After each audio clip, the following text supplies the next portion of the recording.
चलिए, आप सभी लोगों का कॉन्ट्रैक्ट की क्लासेस में फिर से एक बार स्वागत है। तो सबसे पहले हम थोड़ा सा रिवाइज करते हैं कि जो चैप्टर 4 है उसकी किस टाइप से हमें तैयारी करनी है। तो चलिए गाइस, मैं आपको ले चल रहा हूँ चैप्टर 4 की तरफ। उससे पहले आपसे बोलना चाहूँगा कि ये जो ऑनलाइन क्लासेस हैं ये आपको यूट्यूब पर भी अवेलेबल हैं। आप चाहें ज़रूरत पड़ती तो आप वहाँ पर भी देख सकते हैं। बस छोटा सा निवेदन है, लाइक, सब्सक्राइब और बेल आइकन जरूर प्रेस करना है आपको, जिससे आपको लेटेस्ट नोटिफिकेशन मिलते रहें। अभी हम यहाँ पर बात करने वाले हैं सेल एंड गुड्स एक्ट के बारे में, और इसमें आज हम यहाँ डिस्कस करेंगे चैप्टर 4 को, जो सेक्शन 31 से लेकर के 44 तक डिफाइन किए गए हैं। तो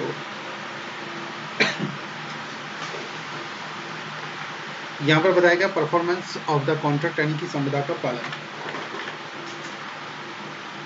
चैप्टर 4 जो दिया गया है परफॉर्मेंस ऑफ द कॉन्ट्रैक्ट यानी कि संविदा का पालन, इसको सेक्शन 31 में देखेंगे हम लोग। Duties of seller and buyer यानी कि विक्रेता और क्रेता के कर्तव्य क्या हैं, ये सेक्शन 31 में डिफाइन किया गया। सेक्शन 32 में देखिएगा payment and delivery are concurrent condition, संदाय और प्रदान समवर्ती शर्तें। सेक्शन 33 में देखिएगा डिलीवरी यानी कि प्रदान के बारे में हम लोग बात कर रहे हैं। सेक्शन 34 में देखिएगा इफेक्ट ऑफ पार्ट डिलीवरी यानी भागे के प्रदान का प्रभाव। सेक्शन 35 में buyer to apply for delivery, प्रदान के लिए क्रेता आवेदन करे। सेक्शन 36 में रूल्स एज टू डिलीवरी, परिधान विषयक नियम। सेक्शन 37 में डिलीवरी ऑफ रॉन्ग क्वांटिटी, गलत परिणाम का प्रदान। सेक्शन 38 में इंस्टॉलमेंट डिलीवरीज, किस्तों में प्रदान। सेक्शन 39 में delivery to carrier of wharfinger, वाहक या घाटवाल को प्रदान।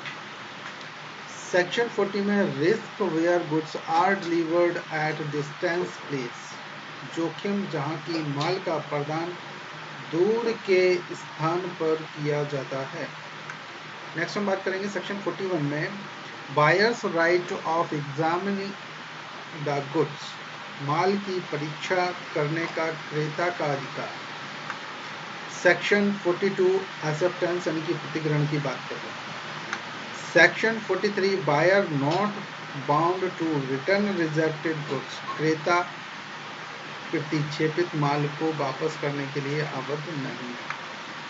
सेक्शन 44 में liability of buyer for neglecting और रिफ्यूजिंग डिलीवरी और गुड्स यानी माल का प्रदान लेने में उपेक्षा या लेने से इनकार करने के लिए क्रेता का दायित्व। ये आपने सेक्शन एक शॉर्ट व्यू में देखे जो अभी हम लोग डिस्कस करने वाले हैं यहाँ पर। तो मैं आपको लेकर चल रहा हूँ डायरेक्ट की तरफ। और देखिए, उन लोगों से मैं आपको बोलना चाहूँगा कि ये वीडियो आपको यूट्यूब पर भी मिलेगा, और अगर आपको पसंद आता है तो लाइक, सब्सक्राइब और बेल आइकन जरूर प्रेस कर दीजिए। सो नेक्स्ट हम चलते हैं हम लोग डायरेक्ट की तरफ। जरा ध्यान दीजिएगा डायरेक्ट पर। ये हमने चैप्टर लगा लिया है, देखिए जल्दी से 31 की तरफ हम लोग बात करने वाले हैं। ये क्लियर हो गया? नहीं हुआ तो इसको एक बार और समझ लीजिए, अगर नहीं हुआ हो तो। वैसे आसान है, ज़्यादा कुछ टफ नहीं है। देखिए, प्रदान की अगर हम यहाँ पर बात करते हैं तो सीधी सी बात है कि जो वस्तु जिसने बेची है वो दूसरे व्यक्ति जिसने खरीदी उसके पास वो कैसे जाएगा। तो कोई भी ऐसा काम करके किया जा सकता है जिसमें जैसा करार हुआ हो। जैसे किसी ने कहा ए नाम का व्यक्ति कोई सामान बेच रहा है बी को, तो कब बेचेगा? भैया 5 तारीख को दे देना। तो 5th को देने के लिए वो कैसे बेच सकता है? 5 तारीख को वो इसको माल बेच सकता है। तो ये जैसा एग्रीमेंट हुआ हो, बोले आज अभी चाहिए तो अभी भी हो सकता है। सेक्शन 34 में जरा देखिएगा भागिक प्रदान का पालन। भागिक मतलब का क्या हो गया? पार्सली अगर कोई पेमेंट किया जाता है तो फिर क्या होगा? संपूर्ण माल का प्रदान चालू रहने के दौरान में माल के भाग का प्रदान ऐसे माल में की संपत्ति के संक्रांत के प्रयोजनों के लिए वही प्रभाव रखता है जो संपूर्ण का प्रदान, किंतु माल के भाग का ऐसा प्रदान जो उसे संपूर्ण से पृथक करने के आशय से किया जाए शेष के प्रदान के रूप में प्रवृत्त नहीं होता है। देखो जरा इसको समझिए आप पॉइंट वाइज एक एक करके। देखो क्या कह रहे हैं कि जहाँ पर भागिक प्रदान का प्रभाव, भागिक प्रदान का मतलब आप सीधे सीधे से समझिए कि ये वस्तु है, कोई भी वस्तु, ये मान लेते हैं ये वस्तु है, इसमें से इतना हिस्सा इसमें से दे दिया पार्ट ये वाला, ठीक है, ये उसको डिलीवर करा दिया, अब इतना बचा हुआ।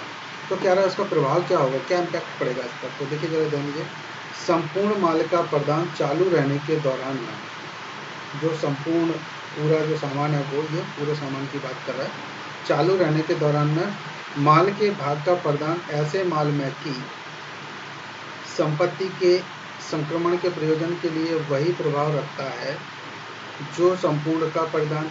तो यहाँ ऐसा मान लिया जाएगा जैसे इसको पूरा सामान देने के लिए वो तैयार, अगर छोटा सा पार्ट दे तो पूरा भी दे सकता है, किंतु माल के भाग का ऐसा प्रदान जो उसे संपूर्ण से पृथक करने के आशय से किया जाए शेष प्रदान के रूप में प्रवृत्त नहीं होता। और मान लो कोई ऐसा है कि इतना सामान केवल इस पर्पज से दे दिया गया उसको कि वो बाकी को डिवाइड कर दे, कि ये बाकी का जो हिस्सा जो इधर का बचा हुआ है ये वाला पार्ट, इसको पेमेंट ना किया जाए। तो ऐसी सिचुएशन में अगर किया जाता है तो वो कह रहा है कि ये शेष प्रदान रूप में प्रवृत्त नहीं होता, तो इसको प्रवृत्त नहीं मानेंगे, ये कैंसिल होगा।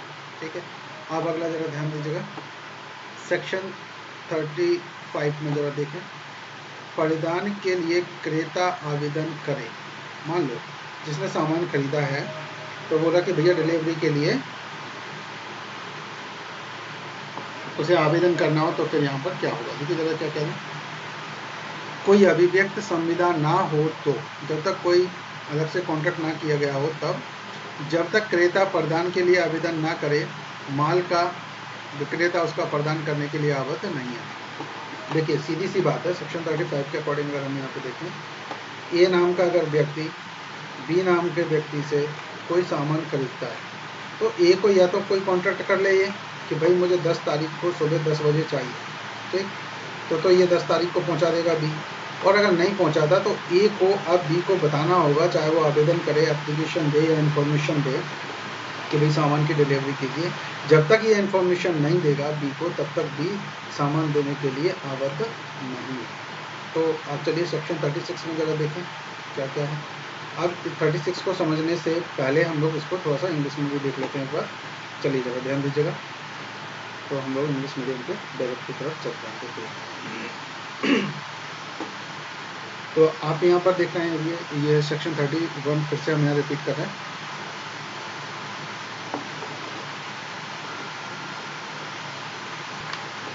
देखिए ज़्यादा ध्यान दीजिए, हम लोग आज जो पढ़ रहे हैं वो chapter 4 performance of the contract, contract के यहाँ परफॉर्मेंस की बात करें। तो सेक्शन 31 में यहाँ पे जरा देखेंगे duties of seller and buyer. Seller and buyer की ड्यूटीज क्या है, तो देखिए क्या करेंगे, it is the duty to seller to deliver the goods. क्या ड्यूटी है सेलर की, डिलीवर द गुड्स, ठीक, and of the buyer to accept and pay for them. और बायर के लिए क्या है कि वो एक्सेप्ट करे और उसके लिए पेमेंट करे, in accordance with the term of the contract of sale. जैसा विक्रय का अनुबंध किया हो, जैसा विक्रय का आपने कॉन्ट्रैक्ट किया हो उसके अनुसार उसको। तो सेक्शन 31 ये सिंपल है, सीधा सीधा सा। सेक्शन 32 की तरफ जरा देखिएगा, payment and delivery are concurrent conditions.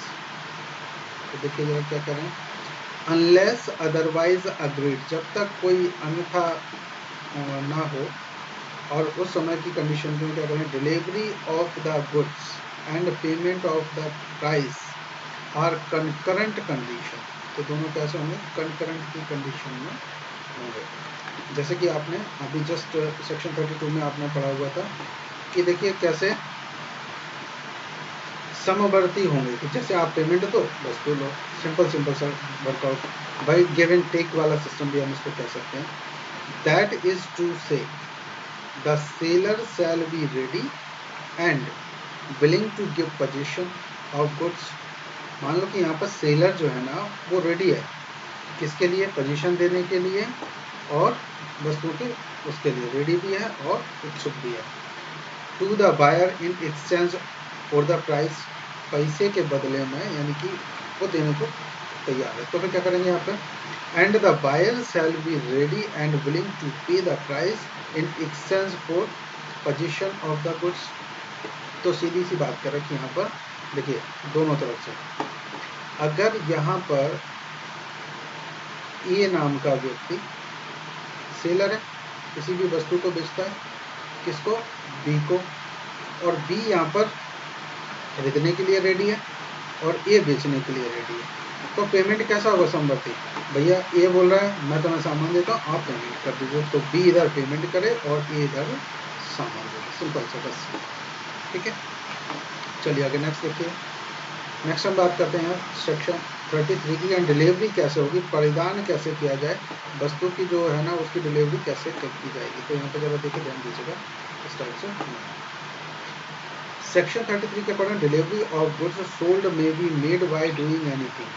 तो जो वस्तु खरीदी गई है उसके लिए कुछ भी करके, कैसे, which the parties agree shall be treated as delivery, जैसे दोनों पार्टी राजी हो सामान की डिलीवरी के लिए, और which has the effect of putting the goods in the position of the buyer और of any person authorised to hold them on his behalf. चलो यहाँ पे ध्यान दीजिएगा, देखिए यहाँ पे दो चीज़ों की वो बात कर रहे हैं, किसकी किसकी, देखिए क्या कह रहे हैं कि जैसे वो एग्री हो डिलीवरी के लिए, फिर और which has the effect of putting the goods in the position, तो जैसे ही वो पोजीशन के लिए इफेक्ट में आ जाए, एक तरह से, और ऑफ द बायर, या फिर बायर ने किसी पर्सन को ऑथोराइज कर रखा हो कि इस वस्तु को वो ले लो, तो ऐसे भी किया जा सकता है।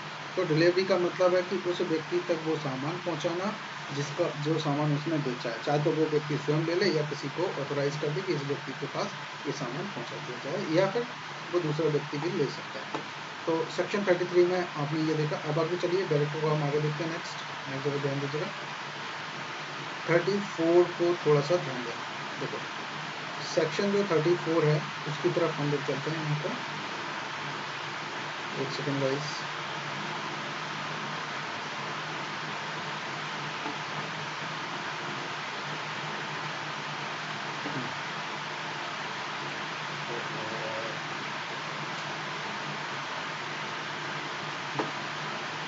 सेक्शन 34 में देखिए यहाँ पर इफेक्ट ऑफ पार्ट डिलीवरी, जहाँ पर पार्ट डिलीवरी हो जाए वहाँ पर क्या होगा। देखिए जरा क्या करें, a delivery of part of goods, जो वस्तुओं का प्रदान है वो पार्ट में होता है, मतलब पूरे हिस्से में से कुछ हिस्सा, मतलब ये आप पार्ट फुल हिस्सा मान लीजिए, उसमें से कुछ पार्ट हिस्सा यहाँ पर इसकी डिलीवरी हो जाती, तो उस कंडीशन में क्या होगा। In progress of the delivery of the whole, अगर डिलीवरी के प्रोग्रेस में किया जाता और पूरी जो डिलीवरी की जाना उसमें से आधा हिस्सा अगर स्टार्ट हो जाता है, तो whole has the same effect, कैसा same effect, for the purpose of the passing the property in such goods.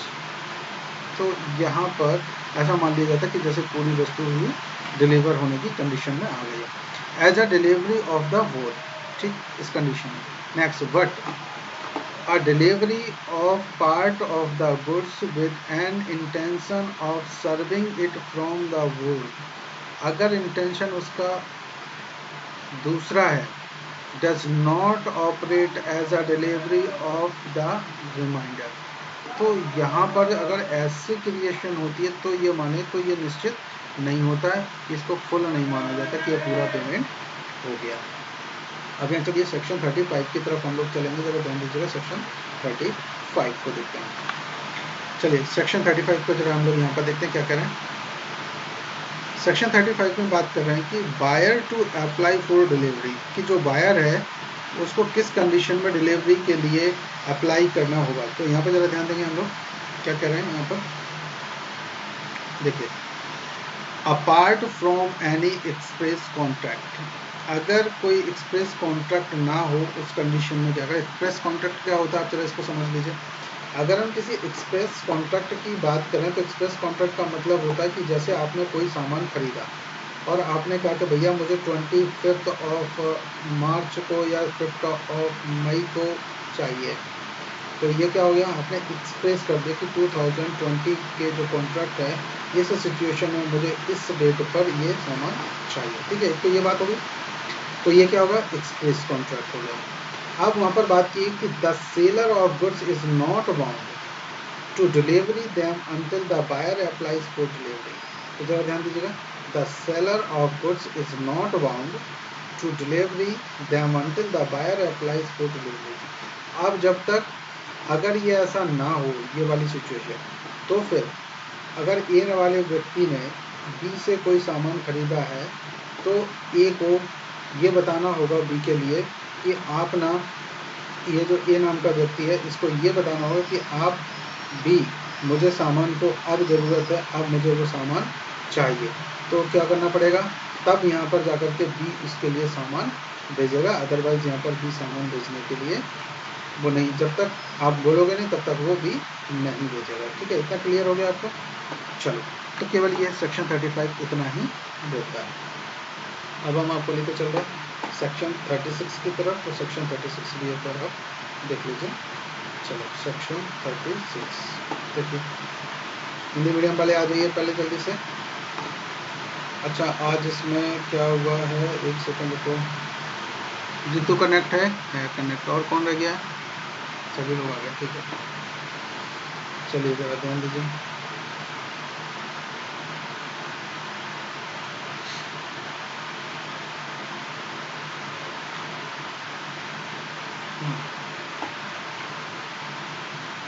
प्रदान विषयक कुछ नियम कि डिलीवरी कैसे होगी, इसके लिए कुछ रूल्स की बात कर लेते हैं, कौन कौन से रूल्स होंगे। तो हम लोग यहाँ पर सेक्शन 36 का सब फ्लोर फर्स्ट पढ़ रहे हैं, इसके लिए हम लोग यहाँ पर बात कर लेते हैं। तो क्या करें, यह बात कि माल का कब्जा क्रेता को लौटा दें, क्रेता को लेना है, तो ध्यान देना। क्या करें, यह बात कि माल का कब्जा क्रेता को लेना है या माल क्रेता को विक्रेता द्वारा भेजा जाना है। इसको, ये जो माल है वो क्रेता को विक्रेता द्वारा भेजा जाना है। अब हर मामले में पक्षकारों के बीच अभिव्यक्त या विवक्षित संविदा पर अभिलंबित है। तो देखिए, विवक्षित और अभिव्यक्त संविदा आप समझते हैं। अभिव्यक्त का मतलब क्या होता है, जो बोल करके बता दिया जाए, और विवक्षित क्या होते हैं, कोई कार्य करके बता दिया जाए। तो देखिए, दो तो एक्सप्रेस और इम्प्लाइड जो आप ऑलरेडी पढ़ चुके हैं पहले, तो इन दोनों कॉन्ट्रैक्ट की वो यहाँ पर बात कर रहे हैं। तो चलिए यहाँ पर जरा ध्यान दीजिए।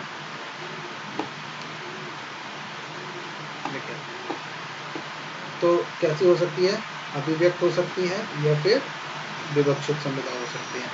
फिर कोई ऐसी संविदा ना हो तो विक्रीत माल, अगर कोई संविदा ना हो तो वहाँ पर जो बेचा गया माल है, विक्रीत माल का प्रदान उस स्थान पर जिसमें यह विक्रय के समय हो, और विक्रय करने के लिए करारित माल का प्रदान उस स्थान पर जिसमें वह विक्रय करने के करार के समय हो,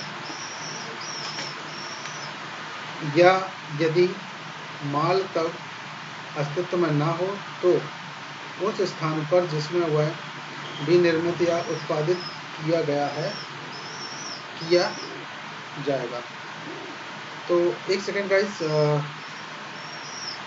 सेक्शन 36 को हम लोग एक बार फिर दोबारा से देख लेते हैं। प्रदान विषयक कुछ नियम, जो डिलीवरी होनी है उसके लिए कुछ नियम से बनाए गए हैं, वो क्या है, तो ज़रा ध्यान दीजिएगा। सेक्शन 36 का सब क्लोज फर्स्ट, यह बात कि माल का कब्जा क्रेता को लेना है, जो सामान बेचा गया है वो क्रेता को उसका कब्जा लेना है, उनकी पोजीशन लेना है। आप देखिए यहाँ पर माल क्रेता को विक्रेता द्वारा भेजा जाना है, तो क्रेता को जो सामान है ना वो विक्रेता भेजेगा। अब यहाँ पर ज़रा ध्यान दीजिएगा, हर मामले में पक्षकारों के बीच अभिव्यक्त या विवक्षित संविदा पर अवलंबित है। तो देखिए, दोनों पर एक कॉन्ट्रैक्ट है, तो अभिव्यक्त बोल के भैया सामान इसको ऐसे बेच देना, ये मुझे मिल जाएगा, या फिर विवक्षित कि भाई आप मुझे सामान दे दे। विवक्षित का मतलब है कि कोई कार्य करके बता देना, अभिव्यक्त रूप से कोई बता देना। अगर कोई ऐसा सामान है जिसकी डिलीवरी घर पर होती है, इंस्टॉल होता है, तो स्वाभाविक है कि या तो वो उसके साथ जाए, सीधे जाकर वहाँ इंस्टॉल करे, तो उसको हम बोल देंगे कि ये विवक्षित संविदा हो गई। अभिव्यक्त संविदा कौन सी होगी, अभिव्यक्त संविदा वो होती है जो बोल करके बताइए भैया शाम को 5 बजे आऊँगा, 6 बजे आऊँगा, आपकी टीवी को इंस्टॉल कर दूँगा। अगर ऐसा भी कुछ होता है तो भी ये कंडीशन हम मान लेते हैं कि ये अभिव्यक्त बात की गई, और जो गुड्स है, जो वस्तु है, उसकी डिलीवरी की बात हो रही है। अब यहाँ पे ज़रा ध्यान, या फिर कोई ऐसी संविदा ना हो तो विपरीत माल का प्रदान उस स्थान पर जिसमें यह विक्रय के समय हो, और विक्रय करने के लिए करारित माल का प्रदान उस स्थान पर जिसमें वह विक्रय करने के करार के समय हो। तो ज़रा ध्यान देना, जहाँ पर ऐसी कोई संविदा ना हो तो उस स्थान पर विक्रय होता ना तुरंत, जैसे आप टीवी खरीदने का, भैया ये रेटी भी आपको चाहिए तो उठा लेगा, तो ये तुरंत की तुरंत हो गया। या फिर आगे देखें, या यदि माल तब अस्तित्व में ना हो तो अगर माल ही उस अस्तित्व में ना हो जिसे बेचा जाना, तो उस स्थान पर जिसमें वह विनिर्मित या उत्पादित किया जाता है किया जाएगा। तो जो डिलीवरी का मैटर है, देखो अगर सामान है, कंप्लीट है और कोई कॉन्ट्रैक्ट नहीं है, तो जहाँ पर वो बेच रहा है वहाँ से आप डायरेक्ट ले सकते हो, या कई लोग कॉन्ट्रैक्ट कर लेते हैं कि सामान कहाँ से बना, बोले कंपनी से बन के यहाँ एजेंसी आएगा, एजेंसी से फिर डिलीवर्ड होगा, तो उस स्थान पर होगा जहाँ पर वो निर्धारित किया जाए। ठीक, अब वो कैसे हो सकता है, या तो विवक्षित हो सकता है या फिर ये दोनों संविधान का जरा बहुत से देखिए, विवक्षित या फिर अभिव्यक्त, दोनों तरीके से ऐसा किया जा सकता है। ठीक है, तो इसका जो मेन पॉइंट है वो डिलीवरी का किस टाइप से हो सकता है, ये दोनों पर निर्भर करता है। अब यह देखिएगा सेक्शन 36 का सरप्लस 2 में, जहाँ की विक्रय की संविदा के अधीन क्रेता को माल भेजने के लिए विक्रेता आबद्ध हो, तो ध्यान दें, जहाँ ऐसा हो कि विक्रेता ही सामान क्रेता के यहाँ भेजेगा, किंतु उसे भेजने के लिए कोई समय नियत ना हो, तो वहाँ विक्रेता उसे युक्त समय के अंदर भेजने के लिए आबद्ध है। तो अगर किसी व्यक्ति ने सामान खरीदा और डिलीवरी की बात की गई है और यहाँ पर उस व्यक्ति ने समय नहीं बताया, तो विक्रेता को चाहिए कि वो युक्त समय के अंदर उसे भेज दे। युक्त का मतलब है कि जैसे आज भेजना तो आज ही वो सामान को भेज दे। कब तक, बोले आज शाम तक आप भेज दीजिए, तो ऐसा भी ये किया जा सकता है। ठीक है, इतना क्लियर हो गया सभी को। अब यहाँ पे जरा ध्यान दीजिएगा, सेक्शन 36 का 3, जहाँ की माल विक्रय के समय किसी पर व्यक्ति के कब्जे में हो, मान लो विक्रय किया गया और सामान किसी दूसरे के कब्जे में है, तो वहाँ क्या होगा, वहाँ क्रेता को विक्रेता द्वारा प्रदान नहीं होता, वहाँ क्रेता को विक्रेता प्रदान नहीं कर रहा है, यदि और जब तक ऐसा पर व्यक्ति क्रेता से यह अस्वीकार ना करा ले कि वह माल को उसकी ओर से धारित किए हुए है। तो जरा ध्यान देना।